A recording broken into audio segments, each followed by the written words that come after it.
Good morning, if it's morning for you listening to this video where we are live streaming Gold Coast, Australia. It is morning, Monday morning, 8 a.m. and I personally have been finding live streaming these videos first thing in the week super inspiring. So welcome along. Let me just pull up the stream too. See a few of you have joined already. Very cool. Say hi if you're there. Hey, Elena. Hey, Suzette. So this class this morning is being streamed to a few platforms. These are joint classes with Griffith Yoga and Meditation and the Griffith Yoga Lifestyle Club. So to both those pages, to my personal page, Amara, and to our YouTube channel, Griffith Yoga and Meditation. But if you'd like to be part of the more interactive experience, please do. I'll be monitoring the stream from Griffith Yoga and Meditation Facebook, so jump there if you'd like to comment. This morning's session will go for half an hour, and it's a combination of tips and meditation this morning. So if you're tuning in from other places or wondering what this is about, this is a collaborative effort by a very passionate group of student leaders from Griffith University on the Gold Coast and Brisbane, and some very passionate yoga and meditation teachers, wellness mentors, wellness coaches, and we know you guys now are hitting your first week of exams, and having gotten to know quite a few of you quite well and hearing your stories approaching this time and going into this week, I really wanted to dedicate this video to support you guys through this time. So maybe just first a little bit of my backstory. I won't go too long because I know it's a practical session, but even talking through some of these ideas I hope will really help. So just a little bit of my backstory, just so I'm not some person external to your experience, offering so-called help, but no, I can actually truly relate. I've done an undergraduate degree, a double degree in criminology and criminal justice and human services. I majored in family and youth justice. I could talk a lot to my university experience and how I did not manage it the best. This is when I was only just starting to get into the yoga and meditation lifestyle, more of a, being more wellness orientated, but I definitely still had a lot of bad habits that I was leaning into to manage my stress. So what have we called today's session? Yogi Exam Survival 101, because I really wanted to pop down on the record a lot of tips, super practical. Back to my story a little bit. So I did my undergraduate degree straight out of high school. Sort of knew that at that time traveling wasn't for me, and basically was like, oh yeah, that degree sounds interesting. So went from 12 years of study, primary and high school, straight into a 4-year double degree, straight into a yoga teacher training course, straight into a diploma of remedial massage, and then I was like, whoa, I never want to study again. Just that feeling of always on edge that something's due. I can't relax because something's due. And I would only say, this is my personal journey, I would only say in the last 3-4 years, I've stepped into more of my own maturity. I'm 34 now. Yes, I'll admit, a little bit of a slow learner. I had to have a few hard knocks to really step back and look at my life. And really stepped into some of the tips I really want to share with you today.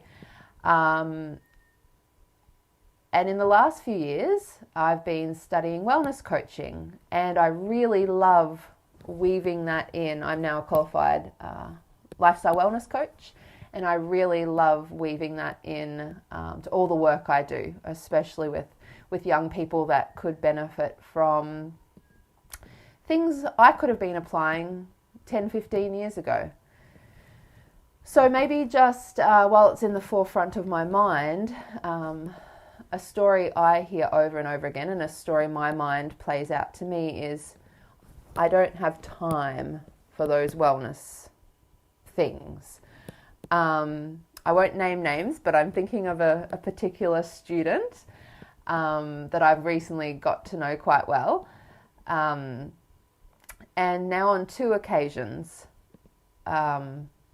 she's felt quite overwhelmed to prioritize the time to come along to one of our club events.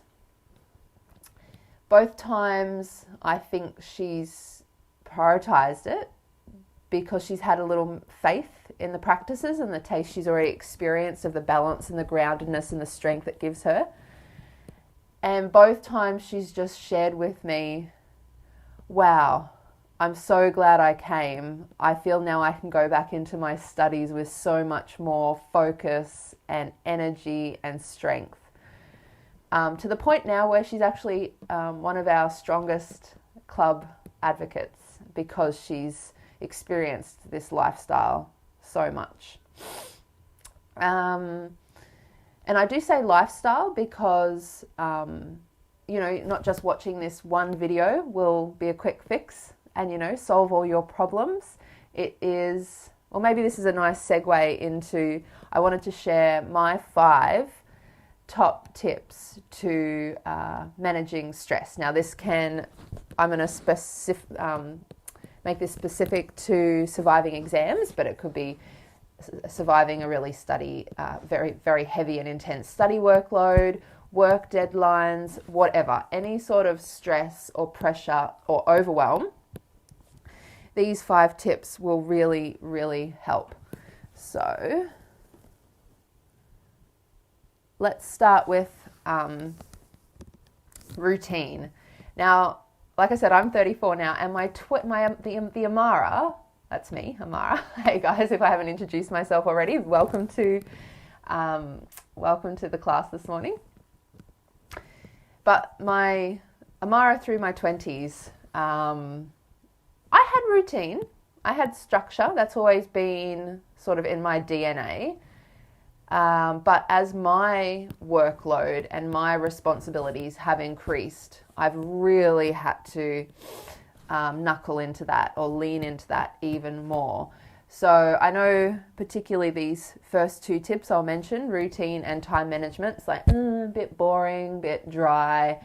I am so passionate to talk on these top 2 topics because they are literally some of my strongest pillars for health and well-being.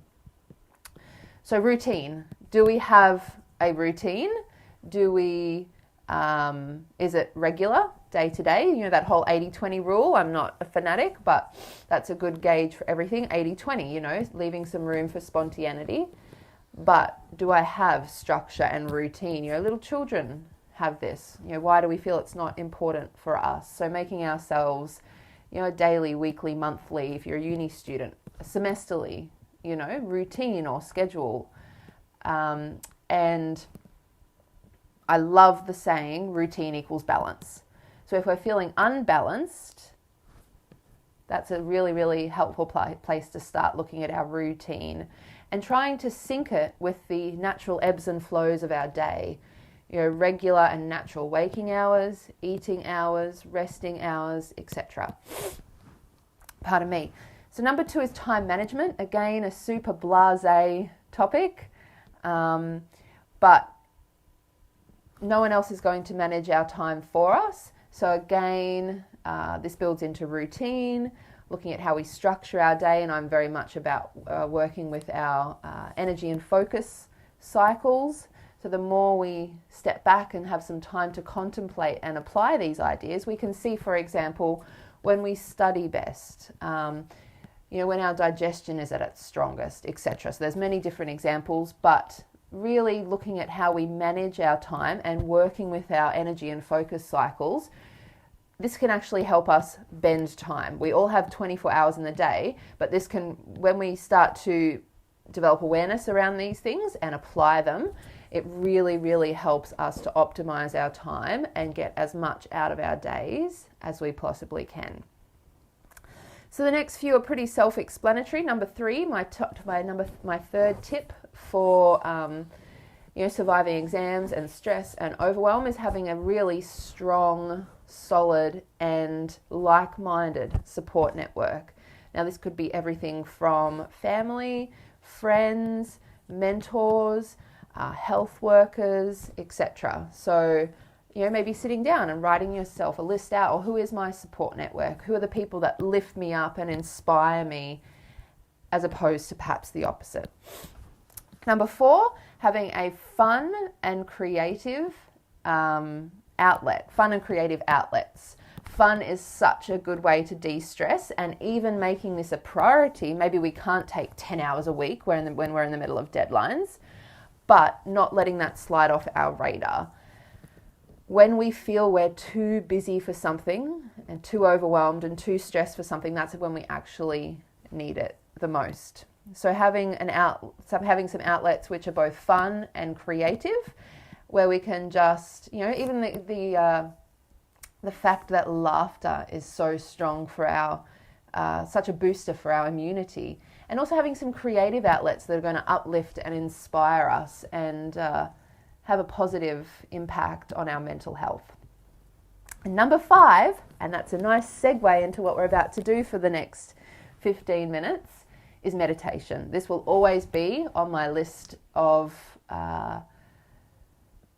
wellness life hacks. And if you were to pick just one thing from this list today, meditation is my top daily non-negotiable. If I don't have time to go do some painting or hang out with a friend, or I was going to say manage my routine, but this helps build in the meditation. But meditation will always be my top daily pick for managing stress and overwhelm. And you guys stepping into your exam period now, I'd really like to highly encourage you to maintain your daily meditation practice or look at adding one. So I'll take you through a little 15-minute meditation now, or a 15-minute practice, which will include a little bit of breathing, a little bit of mindfulness, and a little bit of meditation. And this is something you might like to consider adding to your day.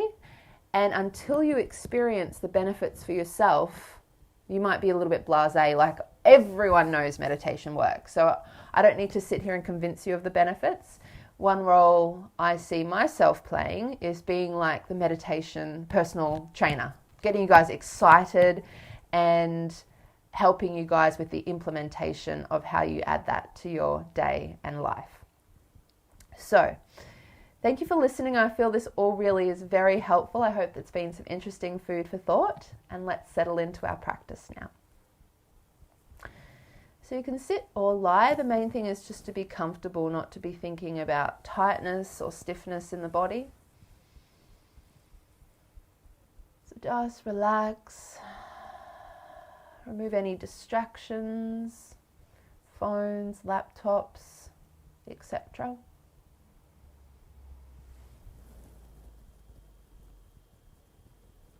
And let's just arrive. Bring your focus from everything else going on in your life onto your breath. Focusing on the breath is a very good way to start anchoring the mind and to bring about a basic state of calm and peace. So just watching your body breathe in and out.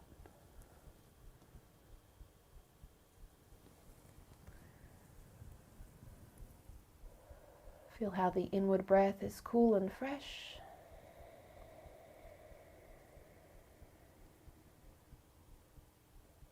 Feel how the outward breath is relaxing. One of the biggest myths about meditation is it means to stop or empty the mind. Not true. So if your mind wanders, don't even be surprised. Just bring your focus back to your breath. And into our yoga breathing now. This is deeper, diaphragmatic breathing, hands onto the belly. Breathe in, feel the abdomen rise. breathe out, feel the abdomen soften back.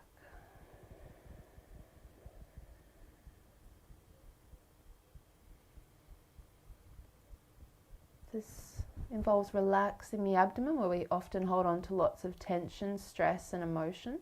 So just let the belly relax and breathe down into your diaphragm.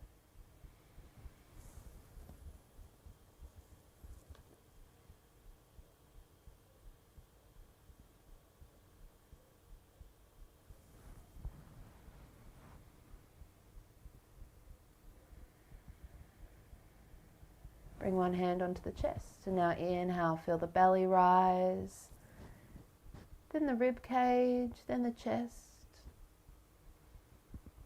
And exhale, let your chest soften, then your rib cage, then your belly. Let's take 5 of these complete yoga breaths.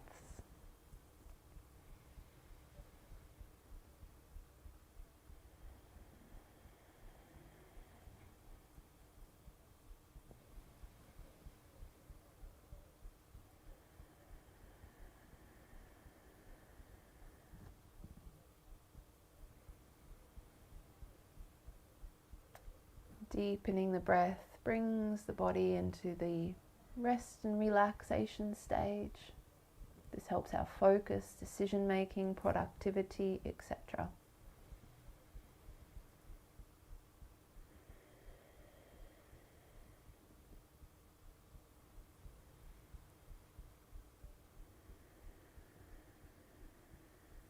Beautiful, bring your hands down. Now let's spend a moment just examining our mental climate. Every day the weather's different. Last week here the weather was rainy all week, and then yesterday and today it's cleared up. Beautiful blue skies. This can be like our mind, sometimes cluttered, sometimes grey and gloomy, other times clearer, more uplifted. And like we understand, we aren't the weather. We can see how it may influence us, but if we just step back and realize that's just the weather, that's external to ourselves, we learn how to navigate the weather. So in the yoga lifestyle, we learn how to navigate the mind. This has been one of my biggest takeaways from nearly 20 years practicing yoga and meditation, learning to have a more healthy relationship with our mind. So perhaps this morning, sticking with the analogy of the weather, imagine you're looking up at the sky. And let's put it on like a time lapse, a speeded up version. Maybe watch a storm come over, the grey clouds, some lightning, the rain. And then it clears to blue skies, white puffy clouds, and just watch the clouds float by.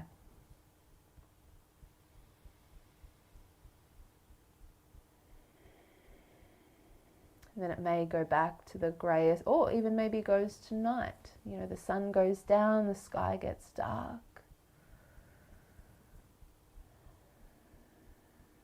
And then the sun rises and you can see maybe different colours radiating out through the clouds, a beautiful sunrise. And see how you're just watching the mind. It's like a screen and those images played out on your mind. See if you can step back in this same way and just watch any emotions or feelings that are in your mind. Any plans, any responsibilities, any stresses. Simply watch. It's like a stream of thoughts.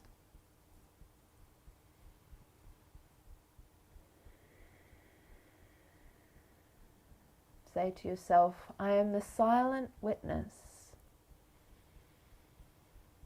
I make no effort to think, but thoughts come automatically. I'm watching the thoughts flow through my mind, but I am separate to them. I am the silent witness to my mind's activities.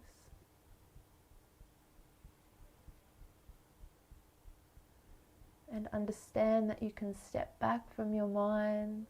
You're not these thoughts and emotions. You can decide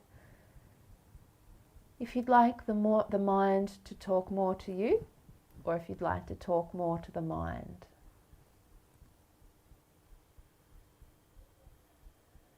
Now let's come back to our complete yoga breathing. And we're going to go into some meditation breathing.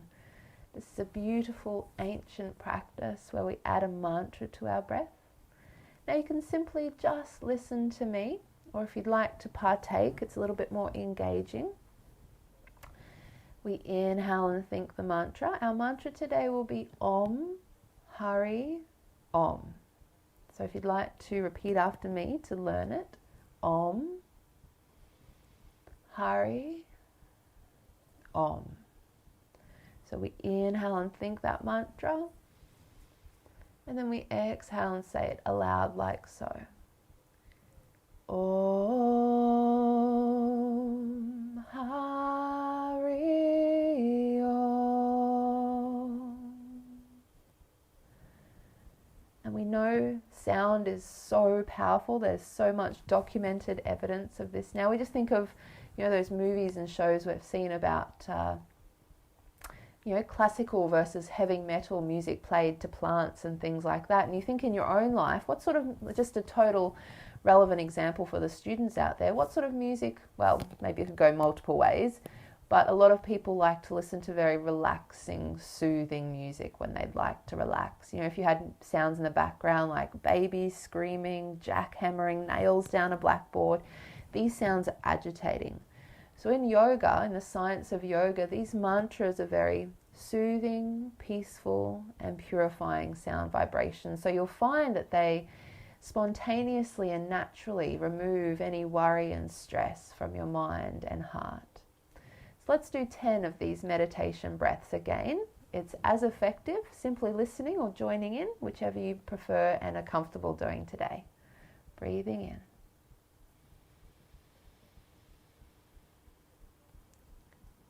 Om, Hari, Om.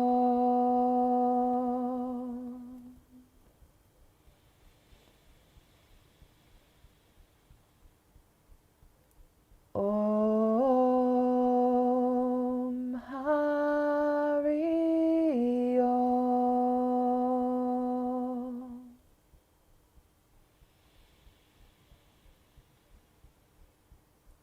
Om,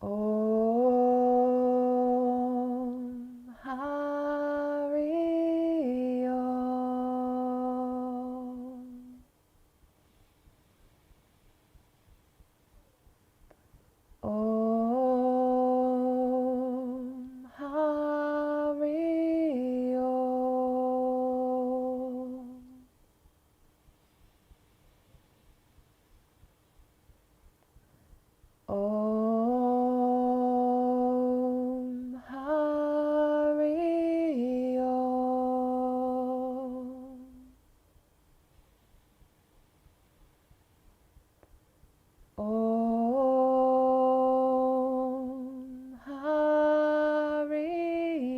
Om.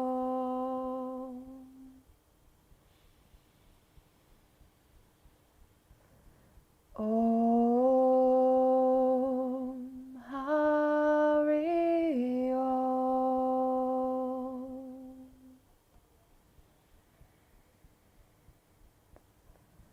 Om. Om, Hari, Om. Twice more.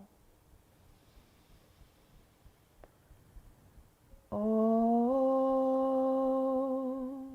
Hari, Om.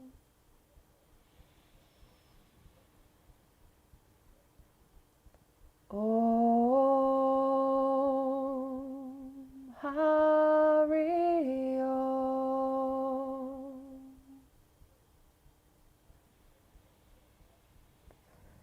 Beautiful.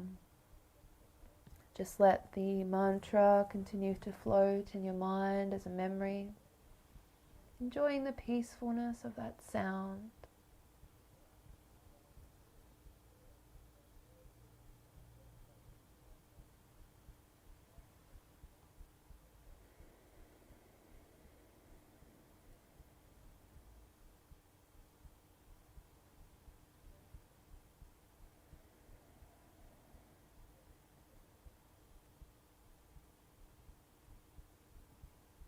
Coming back to your breath.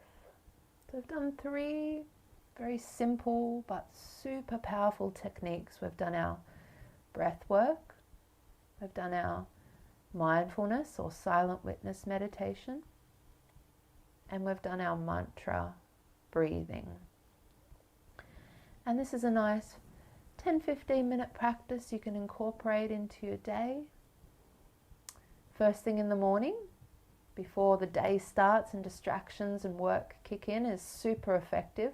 All the most successful entrepreneurs and CEOs credit their success and productivity. I was going to say the routine in general, but particularly their morning routine. You can also do it at the end of your day to unwind and relax. I think we spend far too much time doing other things to unwind and relax, but we can examine our own life. Do I spend some time each day to consciously rest? Not just spacing out or scrolling, but to consciously rest. And this is actually one of the 5 stages of meditation. Peacefulness. Now I'd like to add in a final practice this morning. It's mantra with music and melody. It's called Sacred Yoga Chant or Kirtan. And if you're musically inclined, you can learn how to do this at home if you contact us. And you can also contact us for some tracks that you could maybe do it along at home with too. But for today, we'll do it together. So we, again, add melody and music to a mantra so it's sung. You can simply listen, but I always say, fortunately for me, we don't need to worry about how our voice sounds. Whether it sounds good or bad, that totally doesn't matter in this experience. Remember, what we're meditating upon brings about the effect. So we'll have a few minutes of kirtan to close our practice.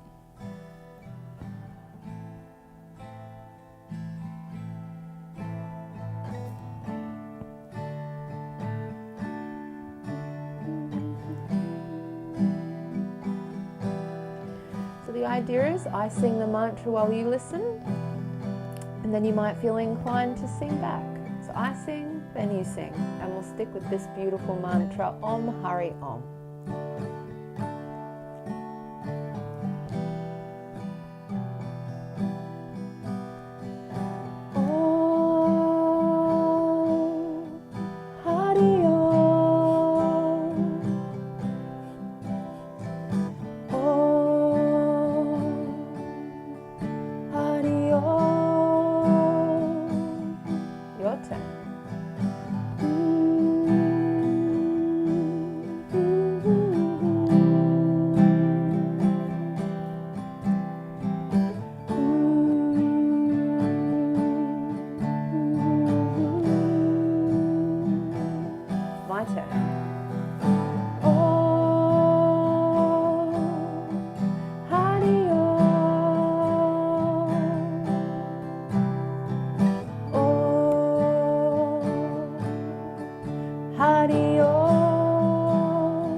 do the last few all together.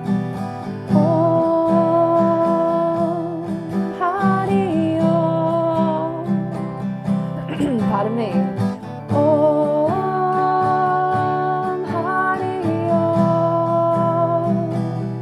Again.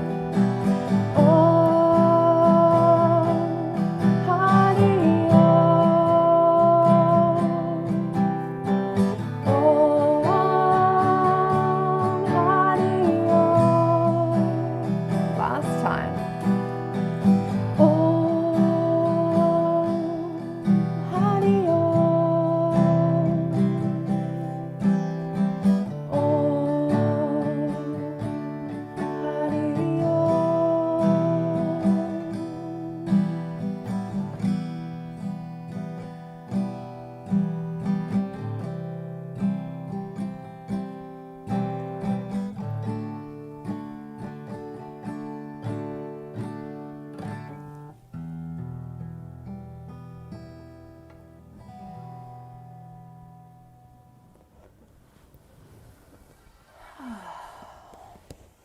And Kirtan always feels like standing underneath a crystal clear mountain stream and all our worries have been washed away.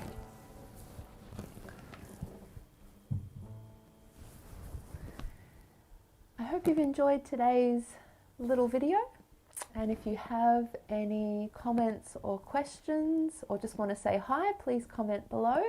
If you're viewing this on our YouTube channel, please subscribe. We try to put videos up weekly. And if you'd like to see anything in particular, please let us know. Thank you so much. Have a wonderful day and week, and we'll see you next time. Namaste.